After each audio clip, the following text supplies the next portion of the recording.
Ciao a tutti e a tutti, mi chiamo Piero Comandini, sono vicepresidente del Consiglio regionale della Sardegna, mi occupo di politica da tanti anni, la mia carriera è iniziata in Comune di Cagliari, è proseguita alla provincia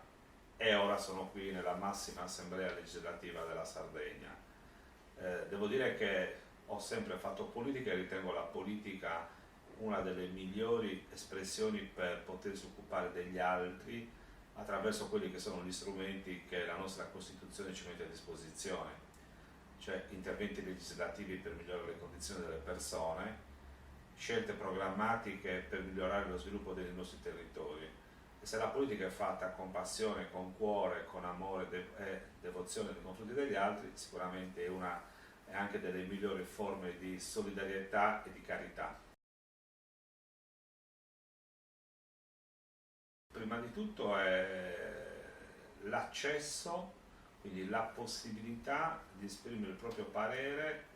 nei confronti di quello che riguarda la propria vita, dalla propria vita quotidiana alla propria organizzazione, e quindi credo che la partecipazione sia fondamentale a tutti i livelli, cioè dal livello scolastico a livello amministrativo e a livello politico. Quindi una persona che possa esprimere un proprio giudizio su quelle che sono le forme di istruzione, e quindi le organizzazioni studentesche, il senato accademico, i vari coinvolgimenti degli studenti negli organi scolastici, è una forma di partecipazione importante.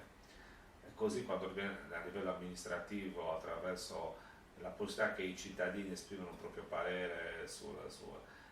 dalla distribuzione e alle forme di raccolta sia dei rifiuti che dell'organizzazione e sistemazione degli spazi, a livello legislativo quando devono scegliere i propri rappresentanti all'interno del Consiglio regionale o dei comuni o Parlamento. Credo che la forma della partecipazione quindi diventa fondamentale. Purtroppo oggi questa forma di partecipazione è messa fortemente a rischio e compromessa, e lo vediamo sempre di più dal numero sempre minore di persone che vanno a votare. Attualmente alle elezioni vanno a votare meno del 50% delle persone, e questo perché c'è grande sfiducia nei confronti dei partiti prima di tutto,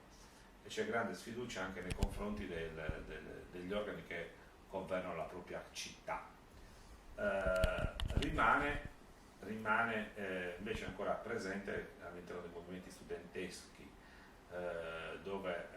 probabilmente la leadership di qualche figura che emerge, o anche vivere problemi quotidiani come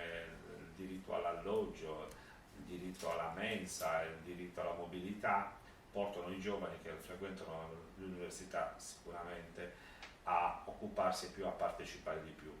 Però io sono convinto che se non si abbattono le difficoltà che ancora oggi vedono la partecipazione messa e compromessa, noi siamo partiti fino agli anni 90, in Italia andava a votare l'85-90%, oggi come dicevo prima il 50%, quindi noi dobbiamo riportare la gente a partecipare. Poi uno può votare per chi vuole, però il rischio della partecipazione, che è sempre minore, poi porta a regimi, perché poi pochi decidono per tutti, e credo che questo qui in qualche modo lo dobbiamo sempre combattere, per cui dobbiamo abbattere quegli elementi che hanno portato la gente a abbandonare a votare, e riportando un sistema di fiducia. Sulla partecipazione in termini più generali io mi rivolgo soprattutto ai giovani. Partecipate e ripartecipate a qualunque scelta venite chiamati e che riguardano la vostra anche condizione quotidiana, perché altrimenti altri decidono per voi, e questo è un aspetto estremamente negativo.